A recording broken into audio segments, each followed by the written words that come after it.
Minisita, mwasinye ko muhagaritse imirwano Rwanda na Kongo murarwana?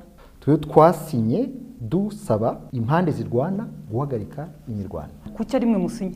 Reka nje nkubwire, Patrick Muyaya ntabwo ari muri biganiro bya Rwanda. Nubwo baturutse Uganda bateye bahise badushinja twebwe u Rwanda nkuko bisanzwe bimenyerewe, ikintu cyose kireba M23 ndetse n'ikireba abatutsi b'abanyekongo bahita bagishyira ku Rwanda. Nakwibaza ngo bo mu Rwanda bo bagiye bate?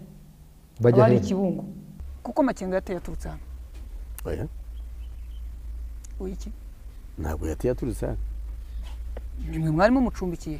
Yes, twari tumucumbikiye. Hanyuma ajya kugenda. Yemerewe gutaha nk'umuturage wese wa Kongo. Mwe kuba babivuga mugakomeza gusinya mushyigikira, ni impamvu yuko mushaka ku kibazo kiri muri Kongo gikemuka cyangwa ni ikibazo cy'uko FDLR iri muri Kongo?